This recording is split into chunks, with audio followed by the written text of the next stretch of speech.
joined us for the first time, there are a number of newcomers. Welcome. I'd like to start off by stating that the webinars are sponsored, funded by the Songhees Nation, Victoria Native Friendship Center, Songhees Innovation Center, and with some additional support from Van City Credit Union. I'd like to acknowledge it's quite important, I would like to take a moment to acknowledge with respect the traditional territory of the Lekwungen people, whose land this program is based, and the Songhees, the Esquimalt, and Wissanic peoples, whose historical relationship continues on with the land to this day. We thank you all for attending virtually from different traditional territories you reside. And we have quite a diverse family of participants from all over, certainly South Vancouver Island, Central Island, mainland, northern BC. It's very rewarding. So today's session is what I would consider a fun session, because we're not going to be talking about numbers. We've probably confused the heck out of you with cash flows and budgets and profit and loss statements and all the tons of information that the funders presented over the last several workshops. Today, we're going to be talking more about the soft side of business.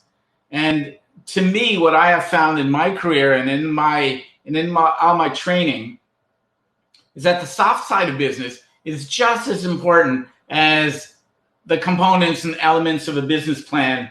And it's the kind of stuff that you will be hearing over the next while that, quite frankly, nobody teaches you. You won't find it in any book. You won't find it in any website. This is stuff that I have gathered from experience in working with entrepreneurs over the last too many years. So this is really the fun stuff, and we're going to be talking about business as a game, as you can see on the screen. What makes clients tick? How you can get your clients and customers towards saying yes as opposed to no. What drives clients? What are their hot buttons? How you conduct yourself with a client? The rules of business and how you can bend or break or fracture them to your advantage, all within legal format, obviously. But there's ways to make yourself stand apart from your competition. And to me, that's really critical. That's an important part of business. So we're going to be covering the soft side of business, which to me is one of my favorites. Because quite frankly, for stuff like budgets and cash flows, there's tons of resources out there. All the funders have directed you to their websites, and they all have templates, and you can play around with them, and you can certainly run them all by me. But for the next couple of workshops, we're going to be talking about the softer side of business. So what I'm going to do is I'm going to move myself over, and I'm going to set myself up with an avatar so I'm not going back and forth. And yeah, that's a good one. Oop. Try that one more time. Change the avatar. Apply. No? Okay. Oh, I know why. There we go. And this is really a very kind of cutesy drawing that shows how we feel as entrepreneurs. The world revolves around us. You know, you are the center of the universe. There's stuff about me, my story, and everybody else is really on the outside. Circumference, but that's not really how it works, because your clients and everybody you deal with and the business environment that you're in, they really are at the core of what's going on, and that's what I'm going to show you here. Let me get rid of that one. I will put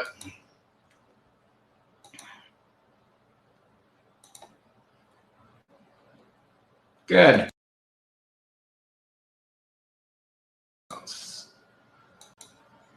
Good. So here we go. I'm going to start off with a quote. Hang on, there's already. Okay. Right. Thank you. I'm going to start off with a quote from, of all people, Dalai Lama. And he says, learn the rules and then learn how to break them. Interesting that someone of his stature would actually recognize that. And he's talking about life and relationships, but really from a business perspective, it applies to everything you do in business, whether it's marketing, branding, and everything that takes place in your business environment. So let's start out. One of the things I would suggest and request that you use the chats if we're talking about a specific topic and I request input from you. Let me know what you think. Give me your chats and let me know so we can have this discussion. So the first thing is, why do you think business is a game? How do you see business as a game? Anybody want to draw any parallels? And incidentally, there are tons of these business games. Monopoly is the classic one, but there are so many business games, it's amazing. So business is a game because, anybody? Yep, because it's a competition. That's true. Because everybody wants to win or tries to win. That's very true. A lot of times you're playing in teams. It changes every day. Very true. It changes every day. The rules change every day depending on what's going on in the economy, in the world, and just in the regional district. And also people try and stretch the rules in any business game. I had a very good friend of mine. Yep, it's true. A game like chess, where it's a game of strategy, and you're always trying to out-strategize your opponent. And that really describes business when you talk about it, you know? When I had a friend, Chuck, this is going back a few years, and we used to play Monopoly. And I noticed that he never lost. He never lost. We used to play on his old mahogany dining room table. And what I discovered totally by accident is that he would keep a stack of $100 Monopoly bills under the table on a little shelf just under the table because he hated losing. He absolutely detested losing. And he used to make me offers. For example, if I had some hotels, he would say, well, I'll pay you $1,000 if you let me go around the board twice. And if I land on your hotel, I don't have to pay you. So, you have your rules, but there's ways to bend the rules to your advantage. And that's part of what we're going to be talking about. And in business, there's a comment here from Steve. Does somebody have to lose? Yes, there's always winners and losers. And it's the same thing in business. There's winners and losers. There's negotiation that goes on. And it's all part of the business game.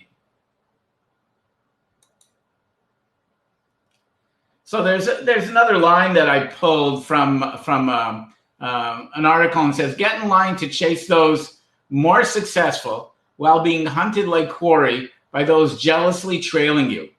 And it's a treadmill. It is very much a treadmill. You have to learn by playing by your rules that you will be comfortable with. You will find that it's a lot easier doing business, and you will find that you are more successful, and that you stand apart from your competition, and that you can capture more market share, and that's all part of doing business. Or recognize that business is a game and learn to play it. And that's part of what we're going to be doing today, as well as next week. There's other elements we're going to be talking about, such as partnering, investing, all other types of secrets for success, pitfalls to watch out for. Also really a critical part of it. Okay. So business is often referred to a game because it's got competition, rules, it's got penalties, and business has penalties too. If you do something wrong, it'll cost you money, it'll cost you clients, it'll cost you reputation. There are rewards, and quite analogous to any type of game or sports event. And in fact, there are so many business games. It's actually quite incredible. Even the Boy Scouts. I'm not sure if the Boy Scouts are still around. Okay, Tammy Sorry, Tammy, I'm not getting any sound. I did click on the unmute, but still have no sound. I assume everybody else has got sound. So Tammy, it's got to be something on your computer. You have to unclick mute or click on audio. You should be getting an audio signal. I mean, everybody else does. So in business, you want to be a winner, but have allies more than you are likely to succeed. You have labor negotiations where you only succeed if you play to win-win. That's true. But and in business, you will play to win-win with your clients, not necessarily with your competition. You've got to stand apart from your competition. But hang on, we've got one more here. I'm seeing a PowerPoint. Is that all I'm expecting? I'm seeing a PowerPoint slide. John, there's a PowerPoint slide, but there should be audio as well. Everybody else seems to be audio. Is the mute button showing? Because I assume everybody else is hearing me because you're responding to my questions. So we'll just go on.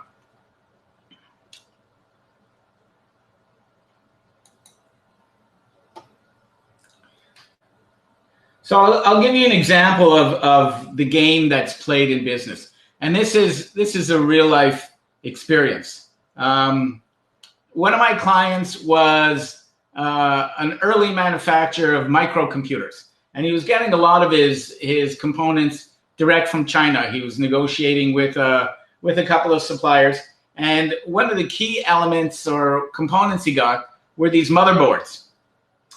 And every time he got in the motherboard, he would contact the supplier and say, "It's too expensive.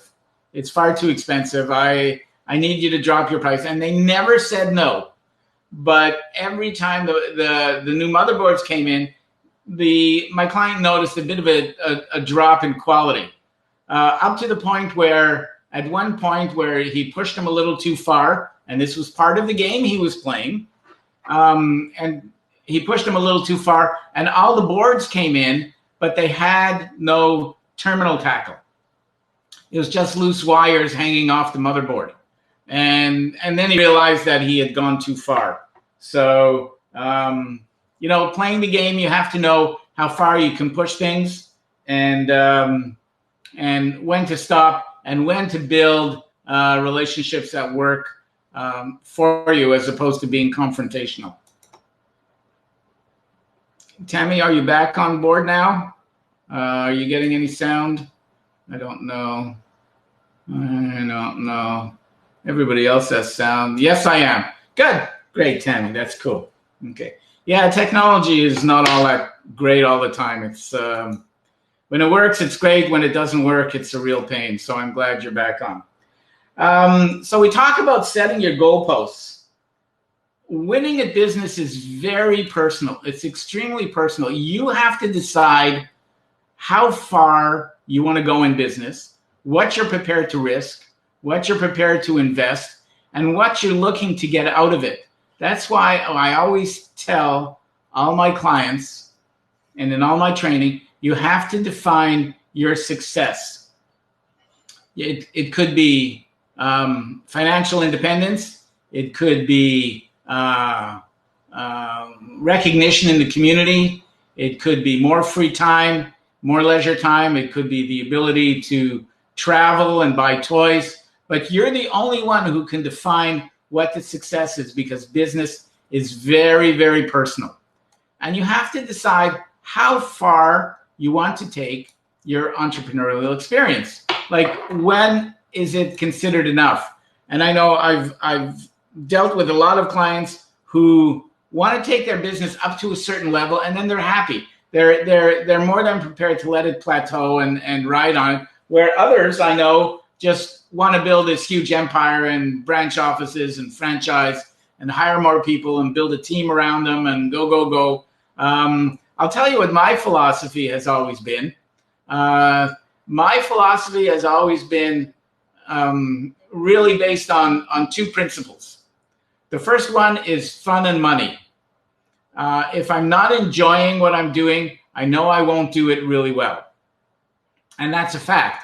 I mean, if if you start a business and you find it a grind, you will lose interest, you will get dissatisfied, you will forget stuff.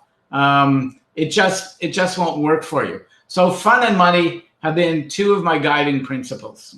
Okay.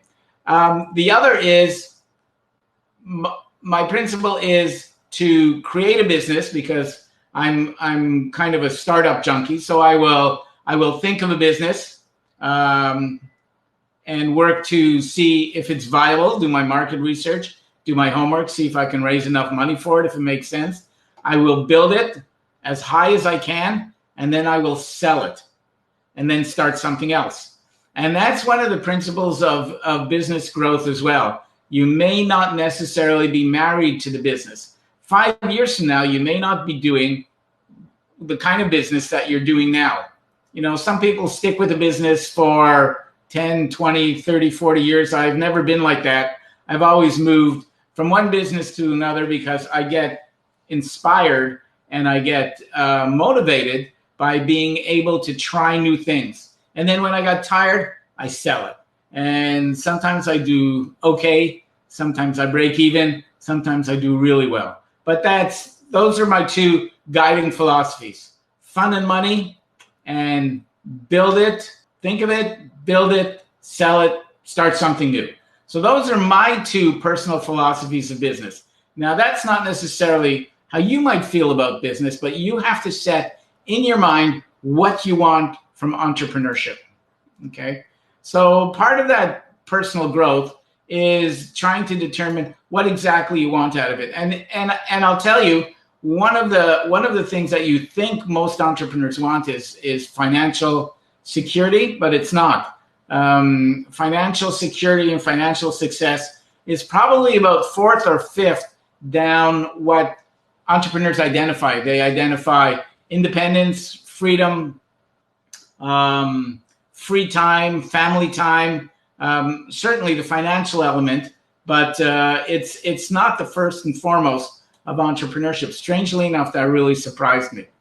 The other thing you have to determine is how much risk you are comfortable with. And I say this to all my trainees: don't mortgage the house, the farm, the kids, the wife. Just don't do it. No business is worth it. You won't sleep at night. You'll be worried about money all the time. You will be worried about what risk you've put on the table. Only risk what you are comfortable losing. That's the rule of thumb. Just establish what you are comfortable putting on the table, so that if things don't work out, you'll be able to recover and it won't risk your family and your livelihood. And the last one here, setting your goalposts, is: are you driven by your own version of success and at ease in stressful situations that arise? Because there will be stress in business, in entrepreneurship. And we will be going through the characteristics of being an entrepreneur, but that's not for today. And when we talk about risks, it's not just financial risks. You know, it's time, it's other opportunities. You are giving up some other opportunity, whether it's another job or going from one business to another, stress, family. You're giving something up, and you have to define what that risk is and what you are prepared to live with or walk away from it.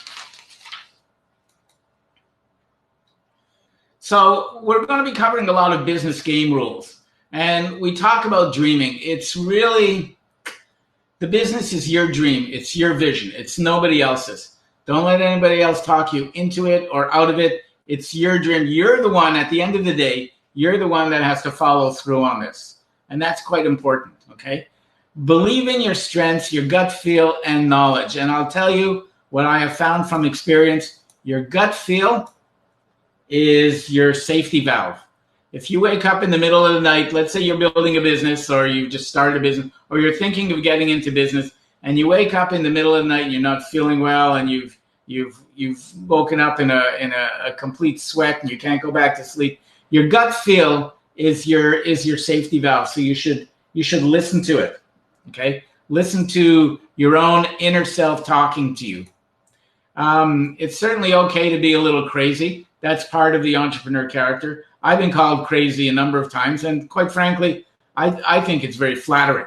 When somebody says, you got to be nuts to try something like that. To me, it's a dare.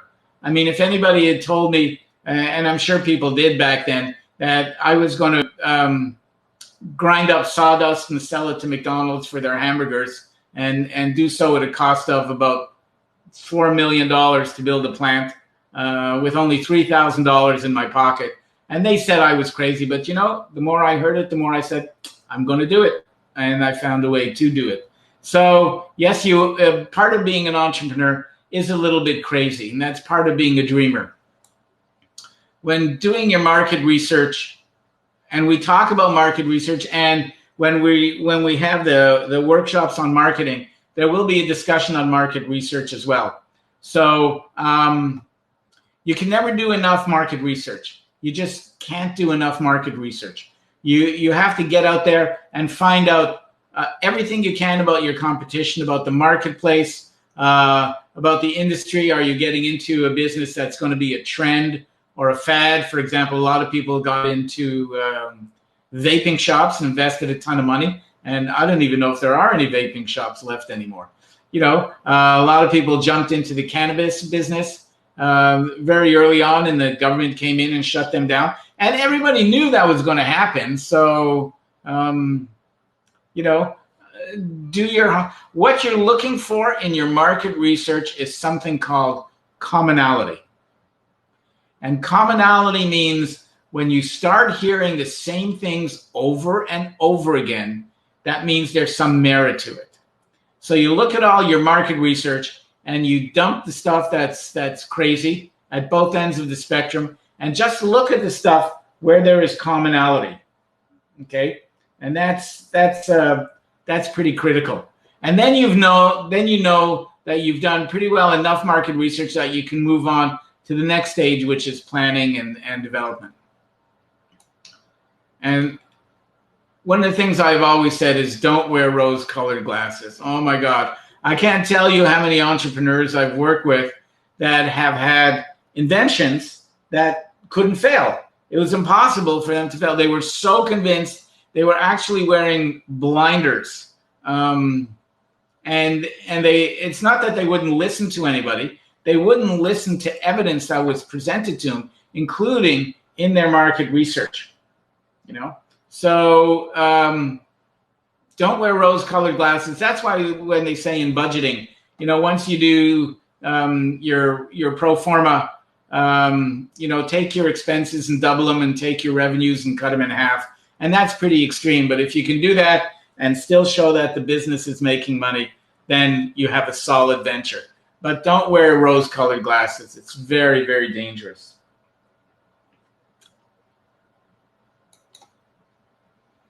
Okay. Don't accept other people's limitations that they place on themselves, because a lot of people will say, oh, I tried that and it didn't work, so I don't know how you can make a go of it. Well, that's their limitation. It's not yours. So don't accept their limitations. Block any non-constructive feedback you get, and just don't listen to it. And it's hard to say yes, just let it roll off your back. But you have to try as much as possible to just let it go, because you have your business to focus on. You can't worry about what everybody else is telling you, okay?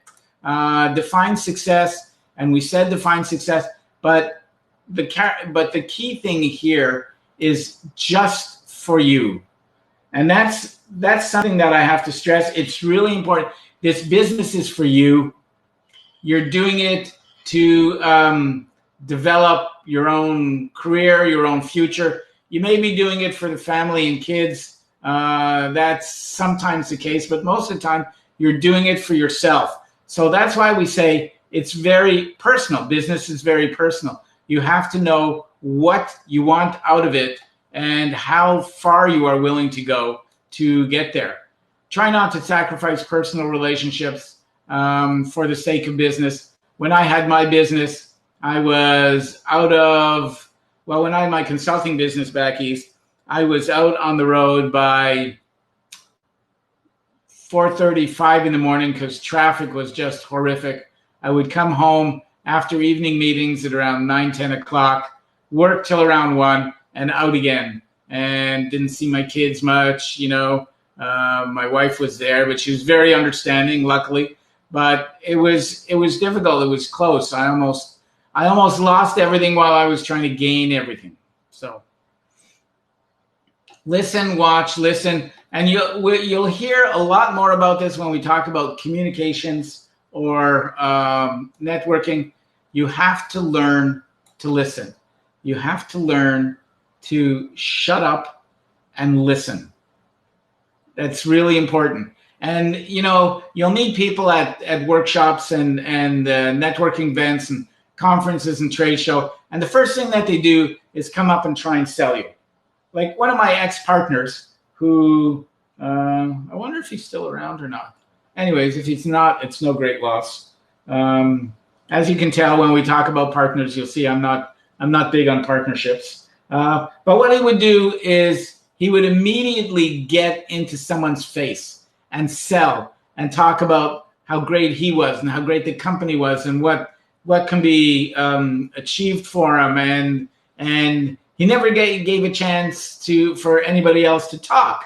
And you remember I told you my story about the garbage can manufacturer that I met at a conference. And all he wanted to do was talk about his garbage cans. And I stood there and I listened, and I had all these questions that I made up on the spot, like what size garbage cans do you make? What colors? Who do you sell them to? Are they different sizes? Wow, that's really good. And then as I got to know him, then the next comment he made was, tell me something about yourself. And then I knew I had him and I had his attention.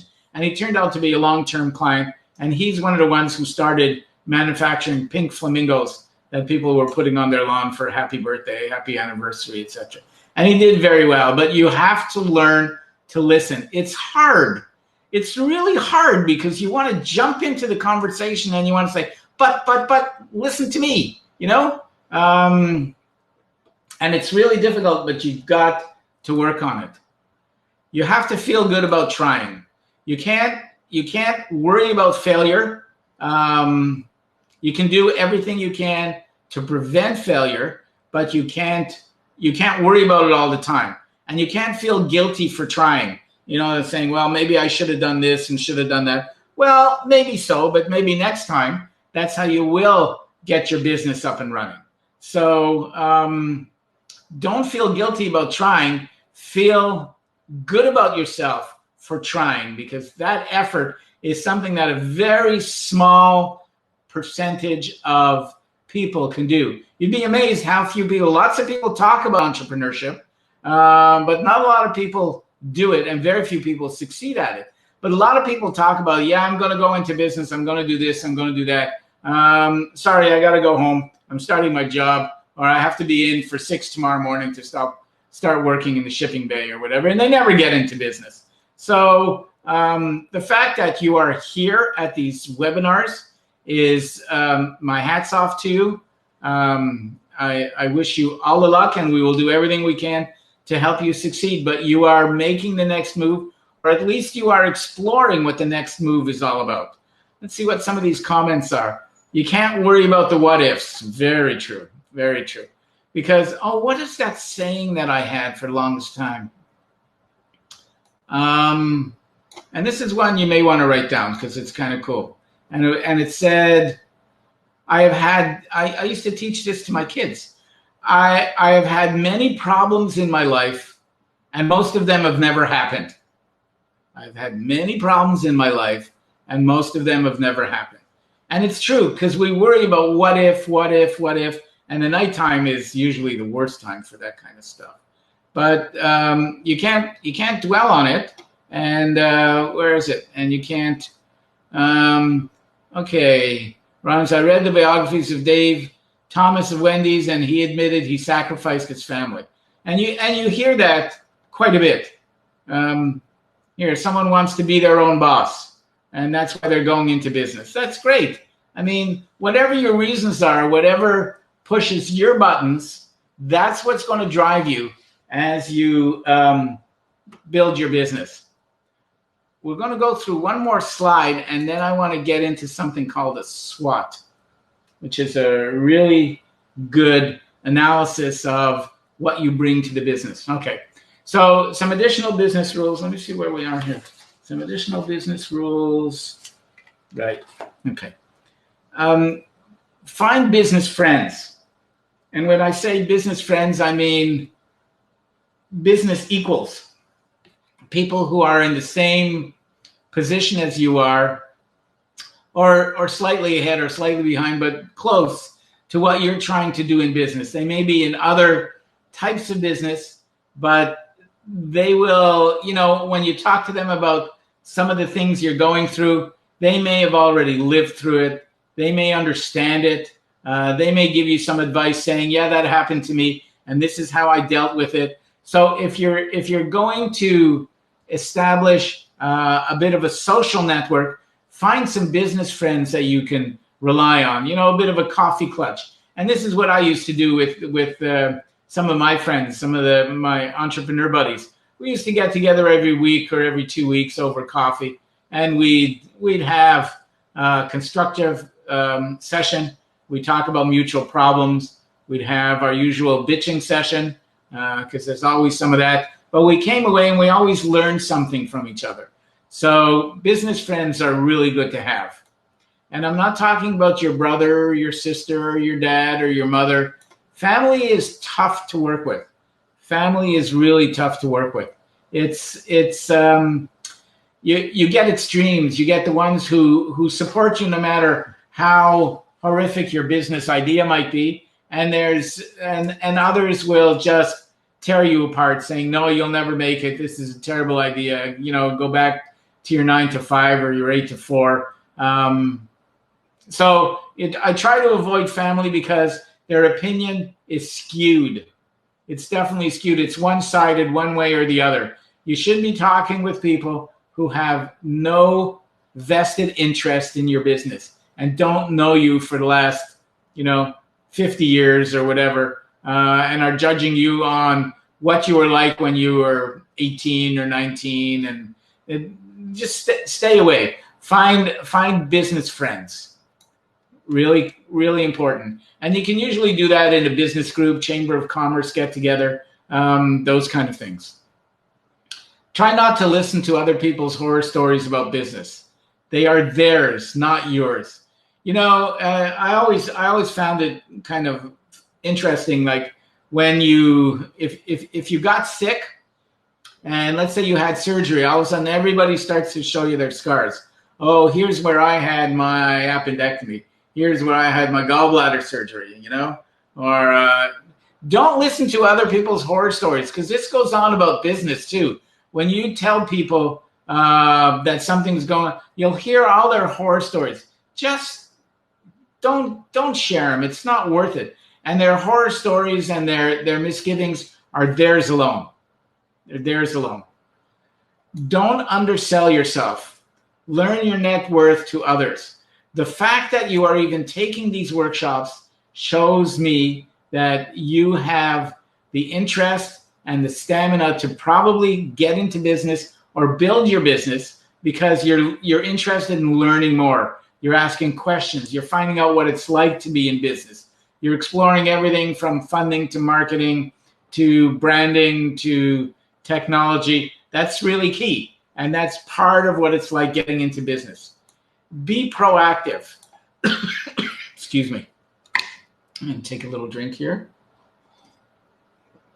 I wonder if there's any alcohol in that. No, there's not. Okay. Be proactive in your business. And that means getting out there. I've seen far too many entrepreneurs who do some of the right things. They will start their business, but they will rent an office and lease a car, buy a new car, and buy their fancy suits and dresses and outfits, and their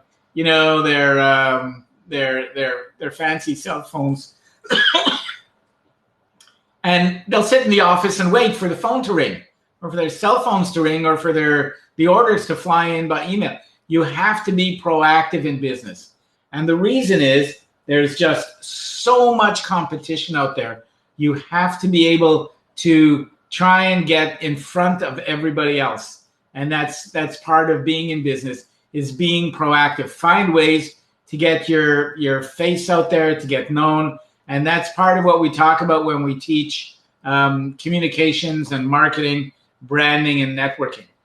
So what I would like to do now is do an exercise with you. Hang on, let's see where we do this.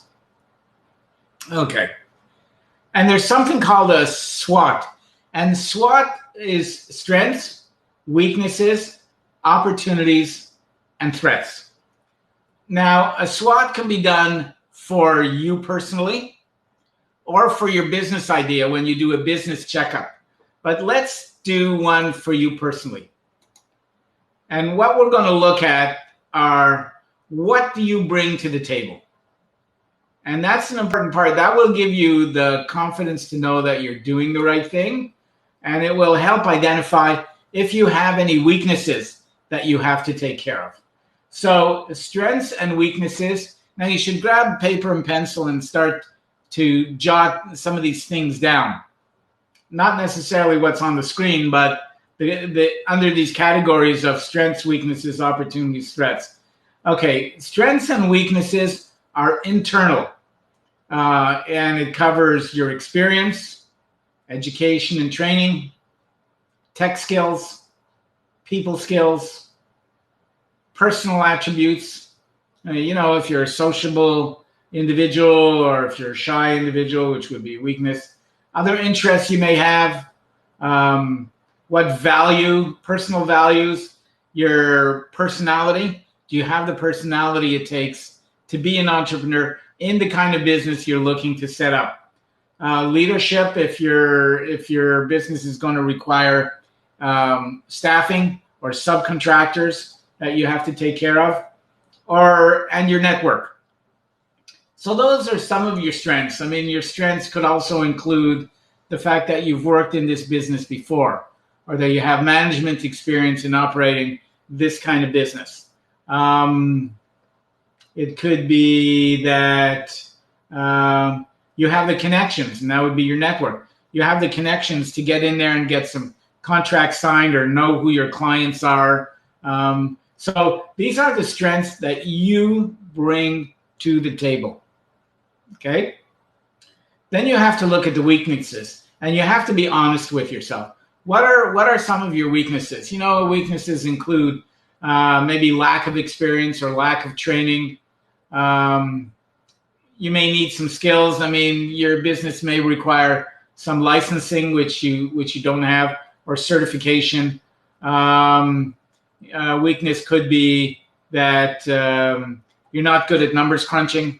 Your writing skills are so you need somebody else. Your techie skills may not be strong, so you need somebody to build a website and run maybe your online sales. And personal obstacles being what kind of baggage you bring to the table. So now, by identifying the weaknesses that you are bringing to the business, or any business really, you will be able to identify what areas of improvement that you need to go through to get your business up and running so that you are successful, that you have all the resources and abilities of a successful entrepreneur. So I'm going to give you a couple of minutes to jot down your strengths and weaknesses. I don't need to know what they are, but you need to identify them. So you should start making that list, okay? So I'm going to give you a couple of minutes to do your strengths and weaknesses, and then we're going to cover opportunities and threats. Go on. I don't see all of you writing. I can see everything from my vantage point. Not really true, but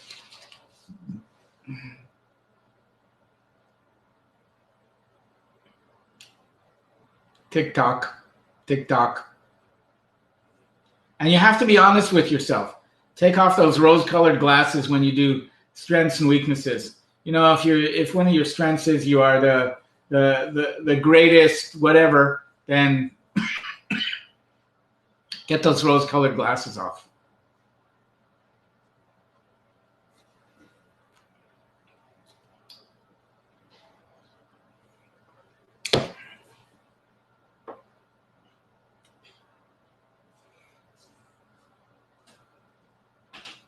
How are we doing?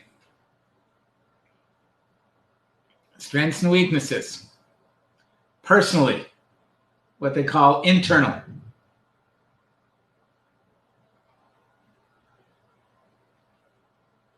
One more minute and then we'll move on.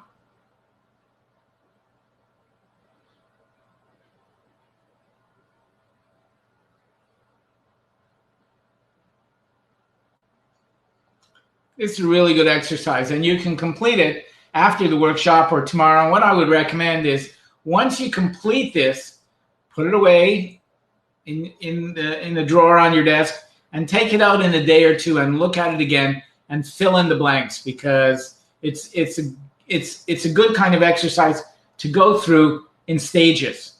So have a look at it in a day or so, in a day or two, and see what you may have missed out, or what doesn't belong on the list, or items that you might have missed. So that's pretty cool. Okay, so I'm going to come back on here. Okay, there we go. Okay, so then you have to look at opportunities and threats.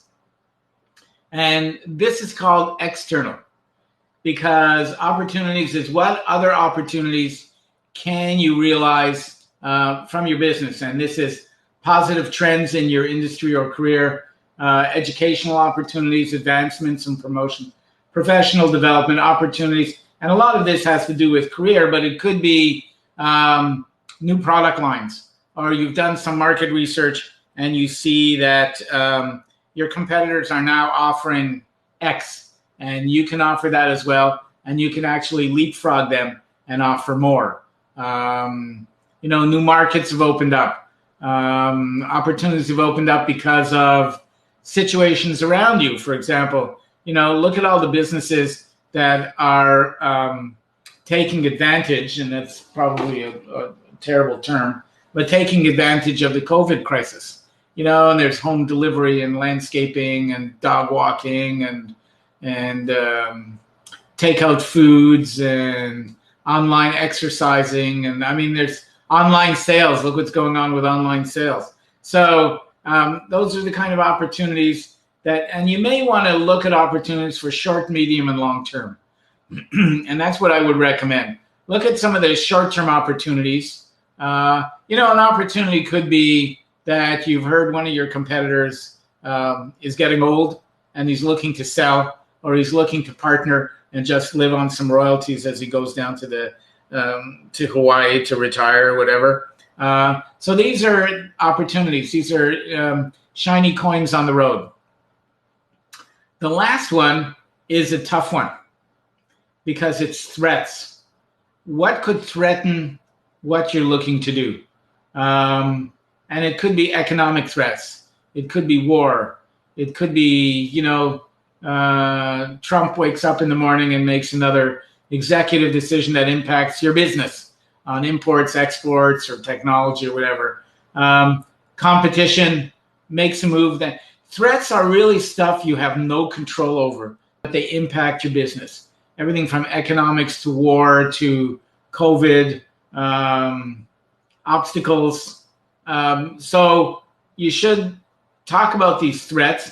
And when you identify the threats, you should look at what possible mitigating strategies that you can implement to deal with these threats. In other words, business takes you down a pathway. And if there's a roadblock, how do you get around that roadblock? What are you going to do? How are you going to operate? Restaurants are doing takeout, although restaurants and takeout can't survive. Takeout can't survive. Can't let any restaurant survive. It's just not enough volume. But any kind of move you can make to deal with any potential threats where these threats you have no control over. Okay, so I'm going to give you a couple of minutes to do opportunities and threats as well. So scribble these down. I want to hear those pencils and pens working.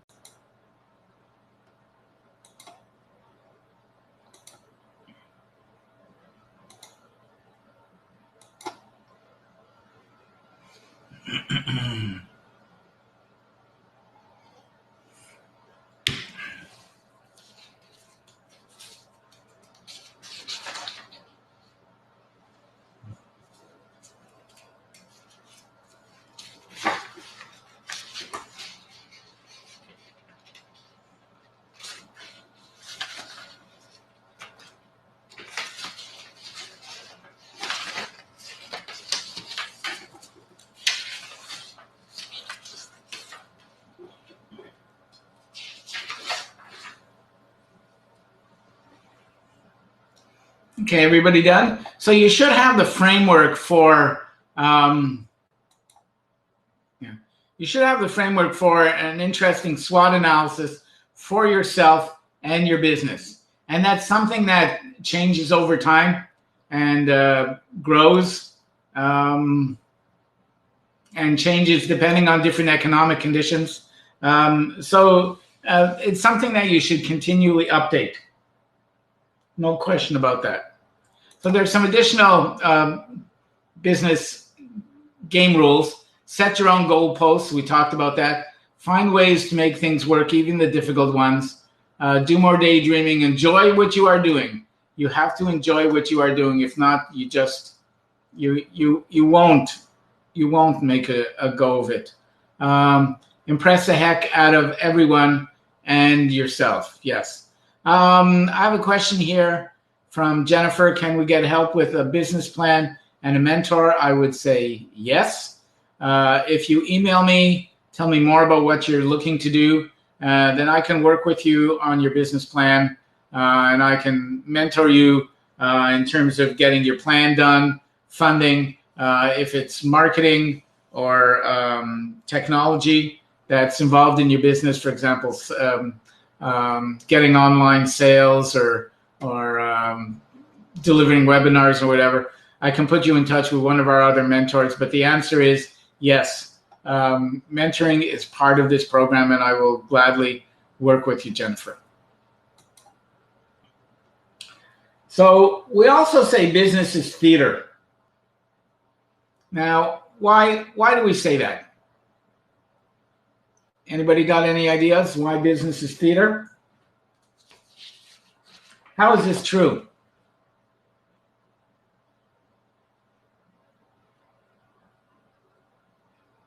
Your stage game face. Exactly. That's good, Veronica. That's great.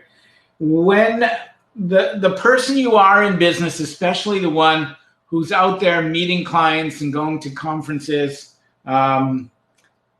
is not necessarily who you are. It's really not necessarily who you are. You have to look at your personality as a series of windows. And one window is who you are with friends, family, kids, partners, etc. The other one is the game face or the stage game face that you put on when you're out there in the business world. You may not be comfortable with it, but what's expected of you is not necessarily who you are on an everyday basis. When you meet people and you're networking, and when you're out there selling, it's the personality. And what I have found,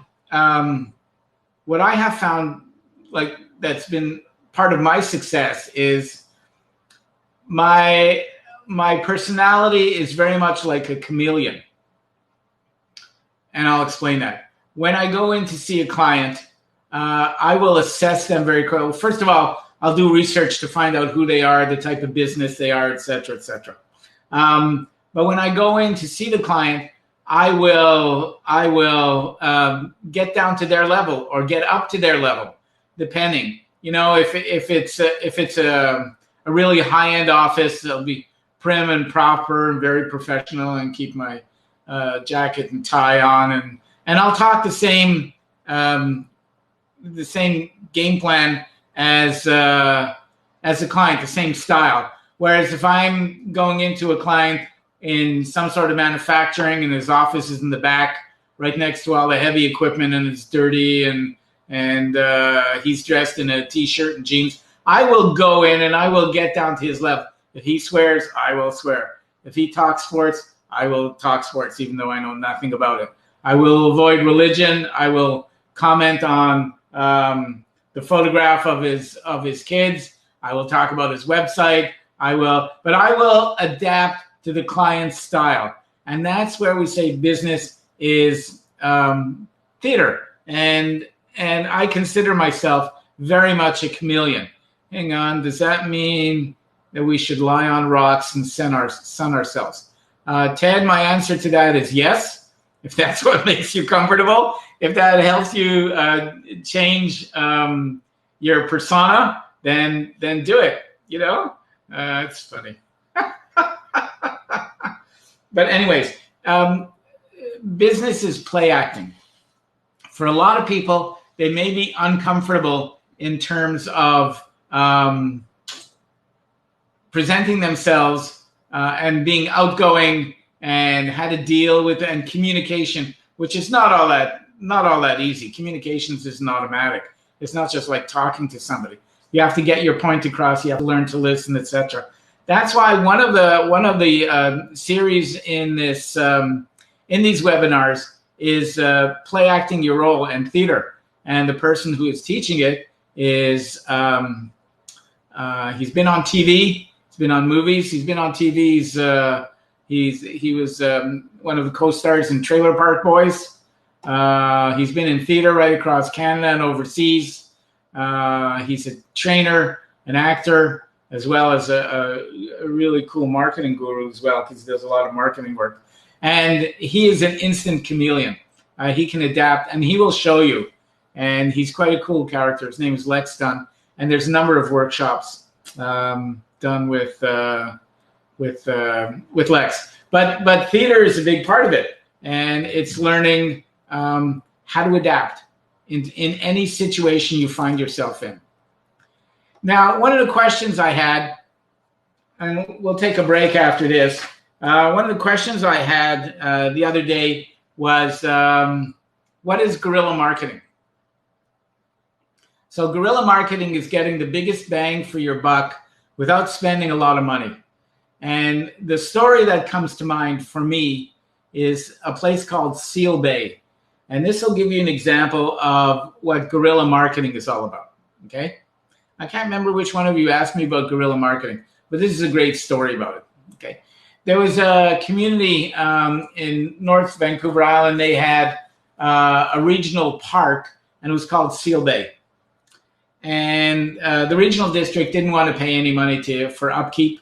So they kind of let it go to weed, and they had kids in there partying, and there was lots of garbage, and the trees were being torn down. But it happened to be a congregating spot for seals, which is what Seal Bay was all about.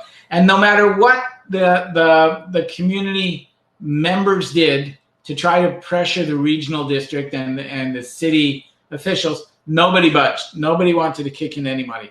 So I happened to be working up there, and they called me in, and they said, this is the problem that we have, but we don't have any money.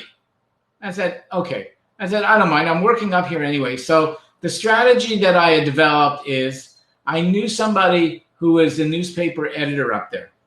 So I planted a story, and it was called the Seal Bay Condominium Development.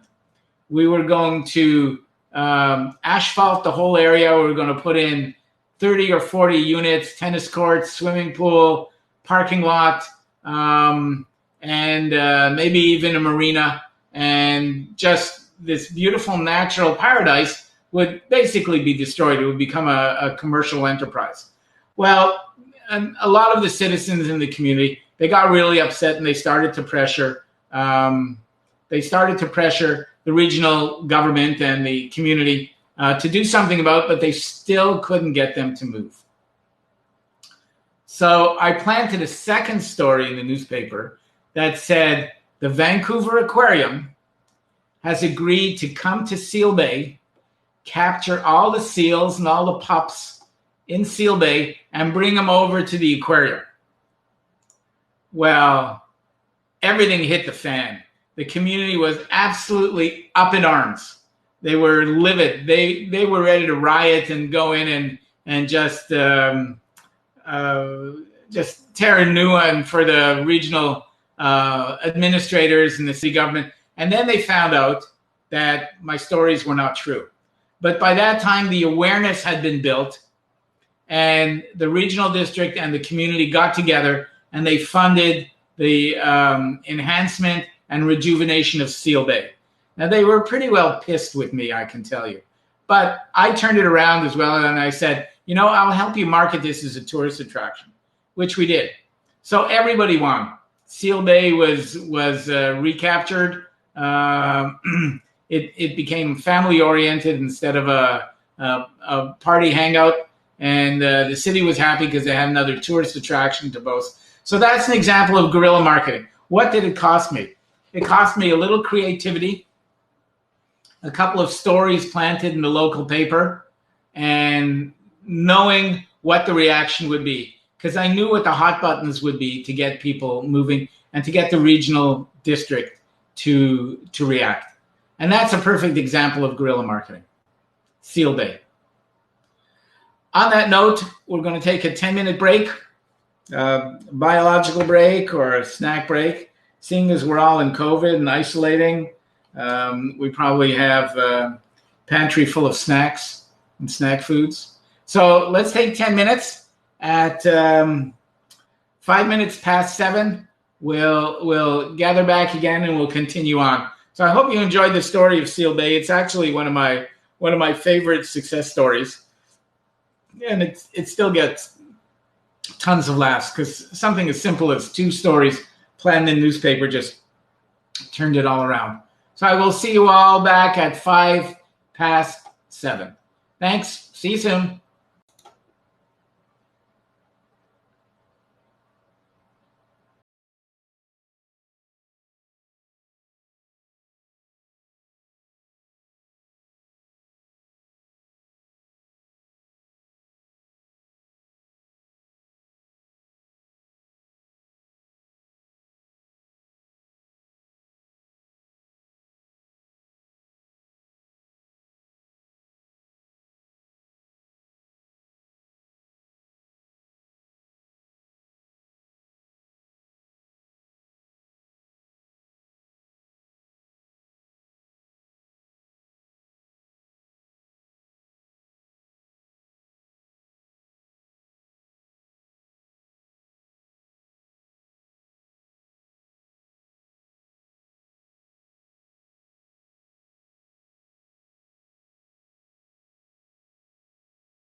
Okay, I hope everybody is back, refreshed, ready to move on to the second part of the webinar workshop tonight. So we also talk about business as a sport. It's almost analogous to a sporting event. Can anybody tell me why? Why is business analogous to a sporting event?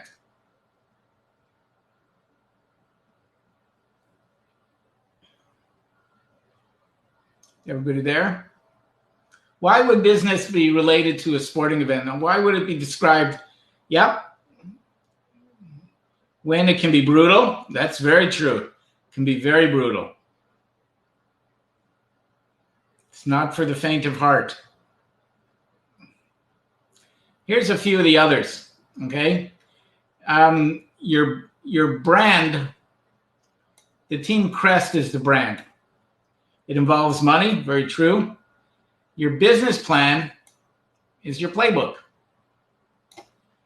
Your mentor or business advisor is your coach. You gain confidence by scoring, winning, maybe injuring the competition, but I don't suggest that, but certainly scoring and winning. You promote yourself and build your image in public, and that's called marketing. And all the ball clubs and players do that. Your risk instead of physical is personal and financial. And your fan base is your loyal client base. So really, business is a game, business is a sport. It's very competitive, and you have to remain very competitive out there. So we talk about being unpredictable. Try and keep people off balance. Don't do what is expected of you. And try and stand apart. And you find some very successful business people who do that. People like Elon Musk, real character. I mean, he always comes out with the unpredictable. Steve Jobs was the same with Apple. There are people who walk a different path, and you have to try to be as unpredictable as possible without turning off your customers, but certainly drive your competition crazy. I've always liked that. Leapfrog challengers. Leave others choking in the dust wherever you can. If somebody's doing something, find out how to do it better, cheaper, more value for the money, better results, etc. Now, this is something that I have to stress over and over again. I cannot stress this enough. Do only what's good for you, not just what may be expected of you, okay? But you are the central focus. You are the only thing that's important in this business. You are doing the business for yourself. You will reap the financial rewards, the emotional rewards. Every decision, every idea, and everything you do needs to be beneficial to number one, and that's you. So that means in some cases you don't have to be such a nice guy. You have to think of yourself first. And that's why, some businesses, you have to be the number one priority in your business. There's no question about it. And there's examples of competition taking advantage of you. And you'll see it happen. They will copy your ads. They will trash you on their social network, on Facebook, on Instagram, on Etsy, on whatever, any opportunity that they have. But don't worry about your competition. Just stay ahead of your competition. Just do what you do best. Okay. So here's another story. I like telling stories from my past because it's kind of like reliving some of the stuff I've gone through. Some good, some bad. So I had this competitor when I had my consulting practice, and I had a number of really good consultants working for me. There was one competitor I had who was always trying to copycat me, and it was getting a bit annoying. And most of the time I ignored him because I beat him out on contracts on a pretty regular basis.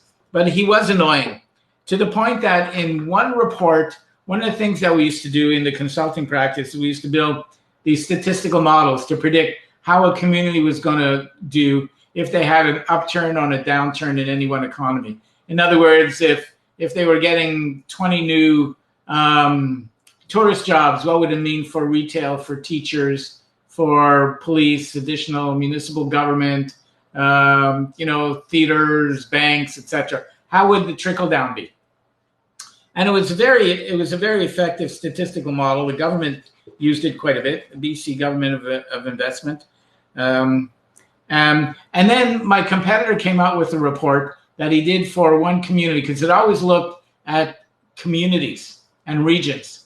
And he used my model, but didn't quote me. He quoted it as his own work. This is the work that I did to analyze how a community was going to do. So that kind of annoyed me. And what I did was I knew he was going to go work in another area on the mainland. So I put together an analysis of that area as if I had done, a what if statistical analysis for the area if they lost jobs or gained jobs, etc. But it was pure 100% bullshit. And it didn't really make any sense at all, but I put it together because I kind of knew he would be copycatting it, which he did. He pulled it right off my website, claimed it was his, presented it to the city, and they tore him to shreds. As soon as he presented it to the city, I pulled it off my website immediately because I didn't really want to take credit for it, because it really was a horrible piece of work. But he claimed it as his. He got absolutely shredded. He got fired, and then the municipality called me to finish the job for him. So I mean, is that ethical? Competition will do stuff to you that you don't expect, but you have to be ready for it. Okay, so that's kind of an example of what happens. I always thought that was kind of an interesting one. Okay, so work to make yourself unforgettable, and that means your company, your material, your product, and you. Because the one thing that you have to keep in mind is that you are the business. You're it.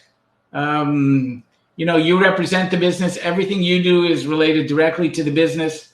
What you say, how you carry yourself, how you brand your material, how you present your website, everything that is said about you has to be consistent.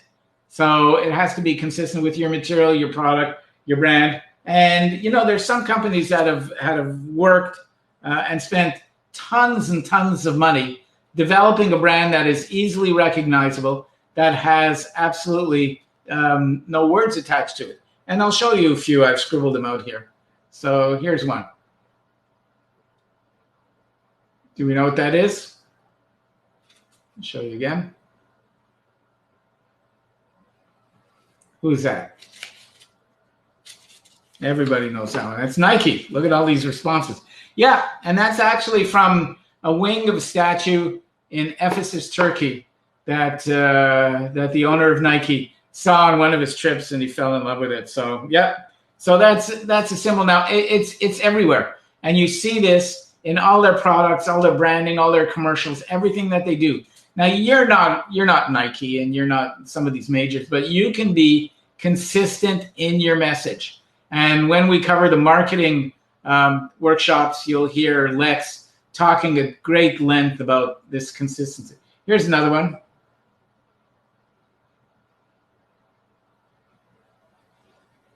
Yeah, Mickey D's. And here's one. This is locally bred.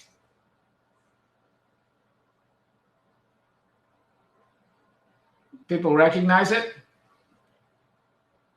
I'll show you again. No. Anybody? Anybody in the workout business? Go to the gym. You see this on clothes all the time. Lululemon. That's right. Lululemon, Vancouver-based. And they've built this image around their company and their product.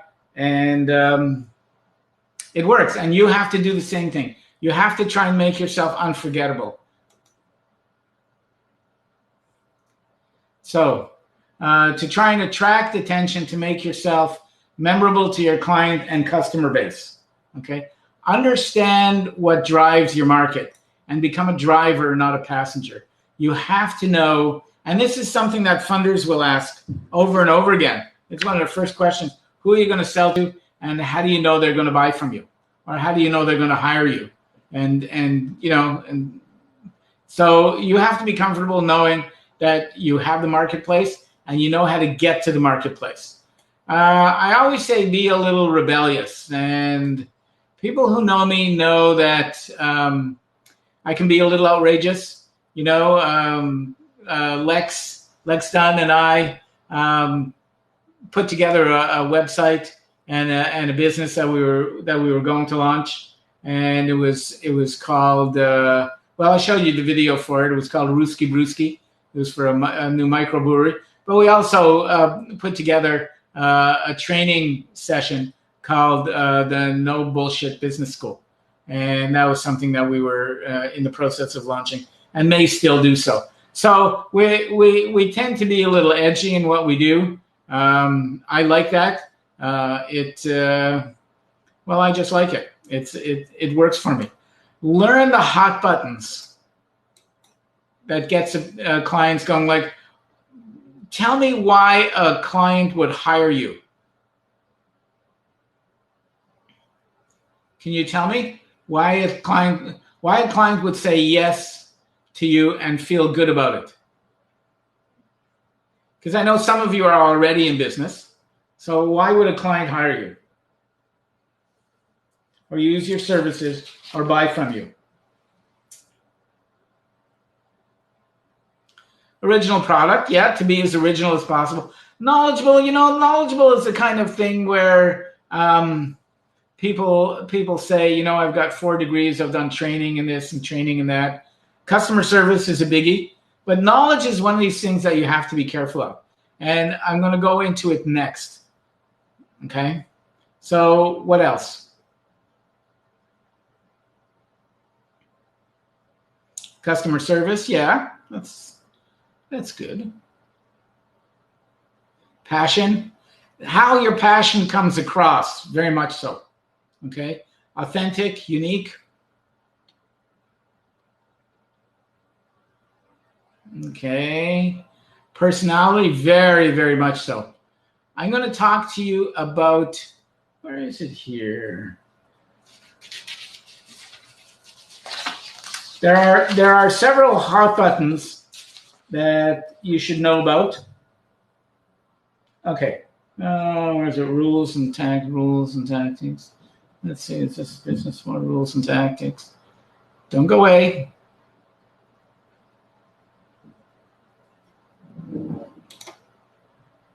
Okay. Never mind this stuff. Are you a boring person, etc., etc. Play acting your business. It's part of the game of business. Lex will go over that with you.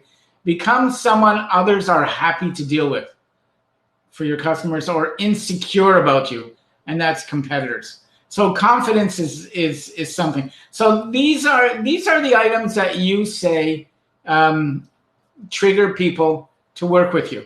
Confidence that you can deliver. Authentic, unique, passion. Okay. I'm going to show you something. Now, the 4 hot buttons that push sales and get people to act are greed, ego, pride, and sloth. And I will explain those. Okay. Greed is you're offering something that's less expensive or more for the money. And interestingly enough, when I used to quote consulting contracts, and I knew that their budget was $20,000 to do some highfalutin study, I wouldn't put my usual rate because I know all my competitors would be putting in at, just quote roughly, say $400 a day. Okay. I, on the other hand, would put my time in at $200, $250 a day, and offer more days for the same total budget, even though the end result was the same work that my competitor was going to work. So in a lot of cases, that worked. That was the greed of the client. They felt that they were getting more for their money. Hang on, when you are selling an idea to a potential client, you've identified what they are looking for. Is there ever a time when they ask what's in it for you? Steve, that's exactly what I'm getting at. So hang in there, Steve. That's exactly my next topic. Okay. The answer is yes, no doubt. Ego. You are appealing to their ego. Like, my God, your business is great. You never say your business is great. You never tell your client their business is crappy. You always say your website is good, but I can probably improve your or I hear in the marketplace that you're one of the hot shots or leader in this sector. You're the kind of person I like to work with. Okay, so you get that shovel going, and you feed their ego. People are really suckers for that, and they really like it, as long as you don't like overdo it. Pride, appeal to their pride. This will make you better, stronger, bigger, faster, more attractive, and this is how gyms work. So the pride element is something that you can appeal to, or sloth, and sloth is defined as lazy. So basically, what you're doing is you are telling people that I will do this to free up your time, to give you more time to do what you want to do. Where in actual fact, you're saying, I'm going to take this off your desk, off your table, because I know you don't feel like doing it, and it's something you don't enjoy doing it, but I like it. So I'll do it for X dollars. I'll take care of it for you. And that's sloth. So you're appealing to somebody's laziness by saying you can handle that for them. Okay. So those are your 4 key motivators for sales closing: greed, ego, pride, and sloth. Now remember those, because that's what you are appealing to. Oh, yeah. If you're preparing a plan or proposal, you have to determine who is your audience. Okay. So there's something that Steve has alluded to, and it's called WIIFM, and you better get comfortable with that.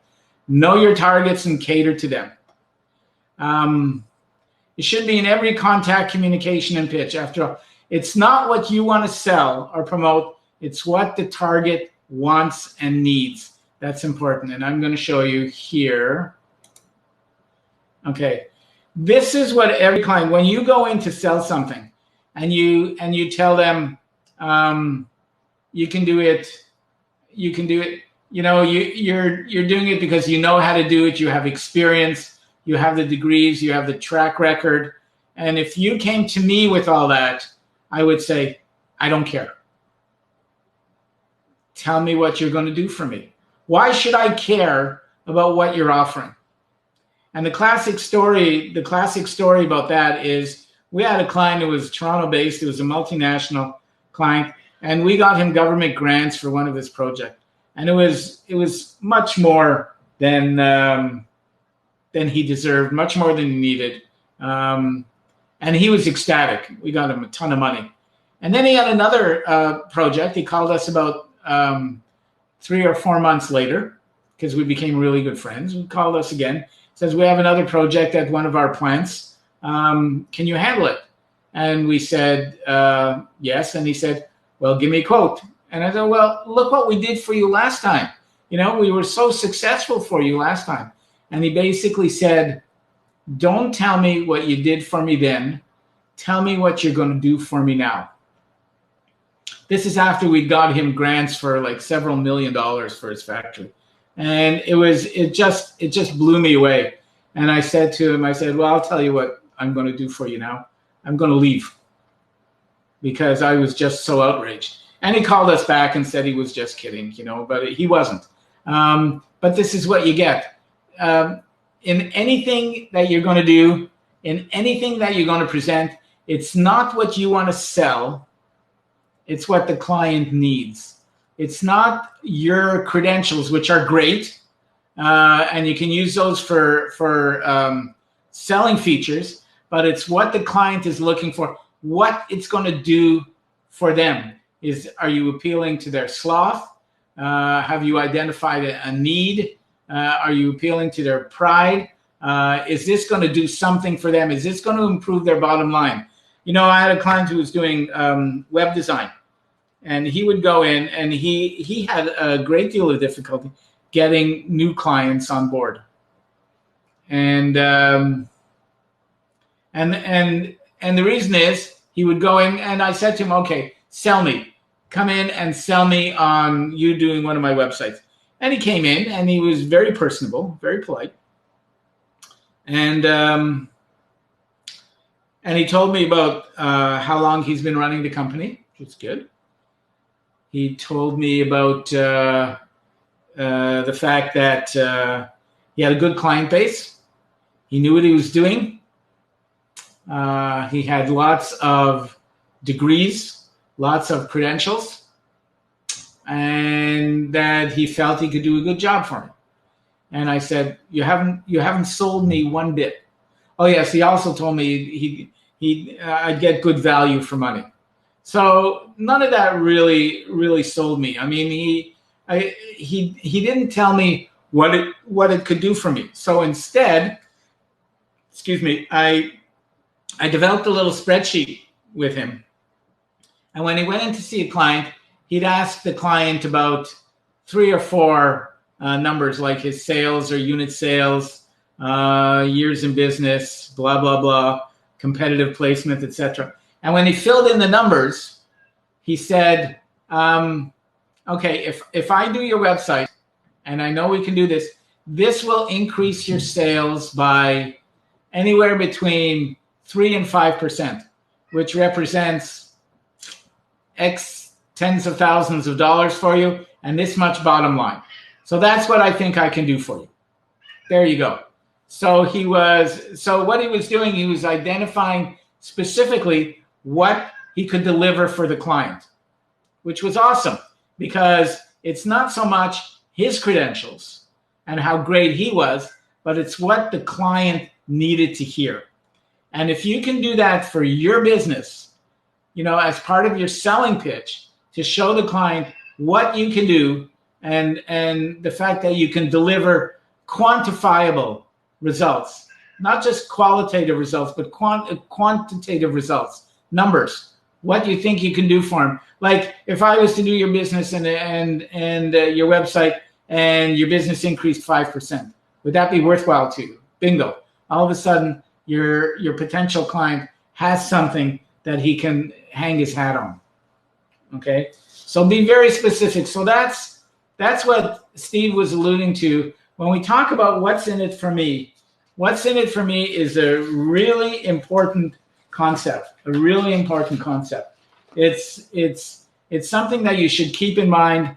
And I used to have a lot of tech clients back east, and I'd go in to see one that had called me, and he'd say, "Look what we've developed. This is great," you know. And I'd say, "What is it?" And it's okay, and it'll sell for $249. Well, that's pretty cool, but what does it do? And what does it do for the client? Why would the client be interested in buying it? And the answer was always, yeah, but look, it's only $249 and it's great and it does this, this, this, and this. So he never related it back to what the client was going to get out of it in terms of performance, in terms of technology aspect, and it was just the wrong approach. So he turned it around, and it worked out very well for him. Okay. A profile of indigenous businesses, and this is the last slide we're going to cover here today. There is something that the Globe and Mail has called the Aboriginal Entrepreneurial Renaissance.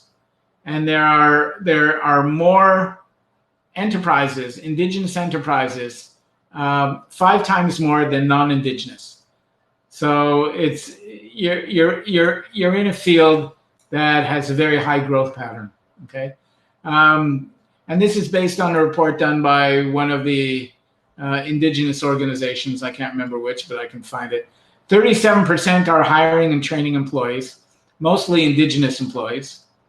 There are 37,000 self-employed across Canada, which was an increase of 38% since 2006. 63% have no employees. 33% use annual business plans. So because they're single operators, they're not necessarily, they're kind of, a lot of them are flying by the seat of their pants. 55% use personal savings for startups. 17% use government programs and grants, which surprised the hell out of me, because when you hear people like Futurepreneurs and TAC and Vancity talking about the kind of programs they have for indigenous entrepreneurs,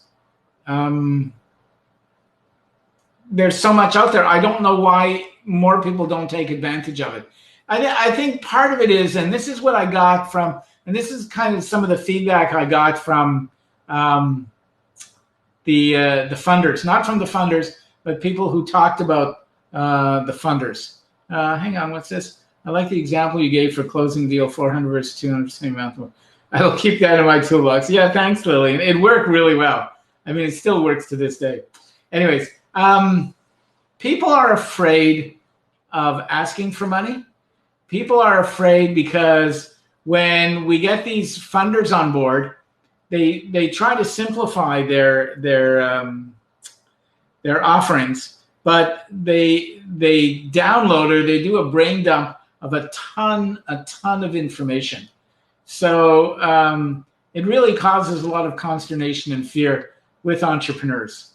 And my advice to you is don't back away from some of these programs, especially something like TAC that has forgivable loans that lets you get 75% funding for business plans and 50% funding for marketing. That's awesome. These are grants, for goodness sake, that you don't have to pay back. So use them, and use them as soon as possible, because their budgets run out. You know, in a lot of cases, it's first come, first serve. But I would definitely be working with these organizations, and the people that we had on, they're very open. They will work with you if there's anything you want to bounce off me. And if I don't have the answer, and every once in a while I don't, because I'm not, despite what I think, I'm not perfect. I am not. No, hang on, let me think about that. No, I'm not perfect. Far from it. But I have a lot of answers for you because I've been at this for so long. So what we covered today is business is a game, some basic rules, some basic rules for how to conduct yourself. And as I said, this is the soft side of business. You know, the hard side of business is, and we've covered some of it. We've covered the business plan. We've deconstructed the business plan. And we've gone through P&Ls, profit and loss statements, cash flows, break-even analysis, burn rates, gross margins. You've heard from the funders in terms of how they do a funding scenario package. Don't be afraid to ask the funders for information. Don't be afraid to say, I have a project that's $50,000. How do you see it being funded? How can I leverage it? You know, and they'll answer your questions. They're very good about that, because their job is to get the money placed and to see success stories. So we've covered some of the soft side. We're going to be covering partnerships and other types of funding next week. We're going to be talking more about WIIFM and some of the other inside secrets, if you will, of how to get customers to react and to trigger positive responses. If there's anything else that you would like to see covered, you have to look at the schedule. And hang on, let me go back to the schedule because that's pretty important. The schedule is a pretty comprehensive package. We're into the second stage now, and it says business strategies for existing Indigenous businesses, but it's really more advanced business strategies.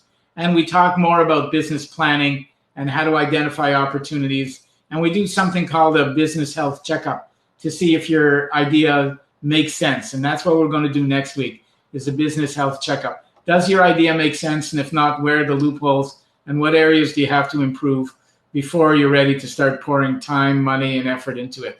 Okay. But you can see that the overall webinars are pretty comprehensive.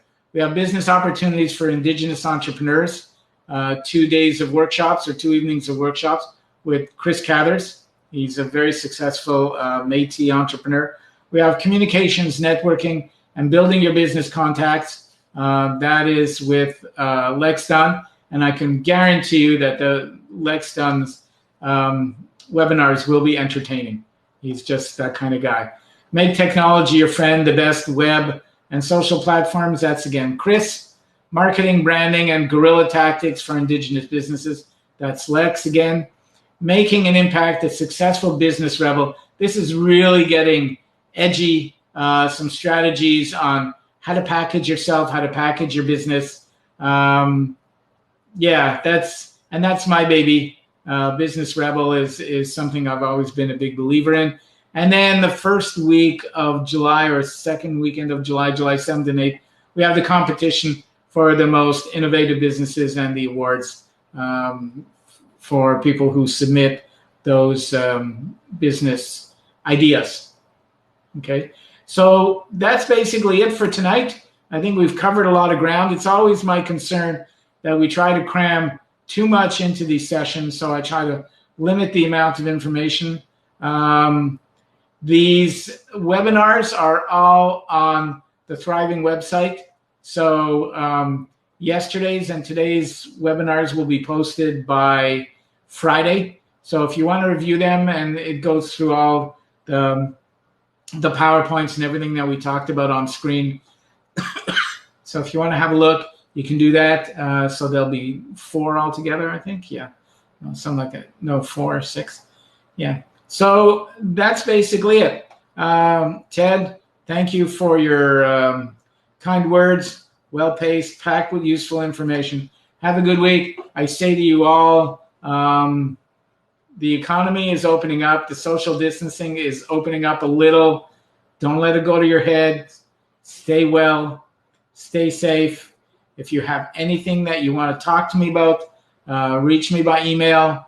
We can set up a direct communication. For example, with Jennifer, I think it was Jennifer or Veronica for your business plan and mentoring. I'll gladly do that.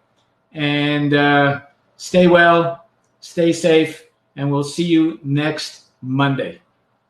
Good night.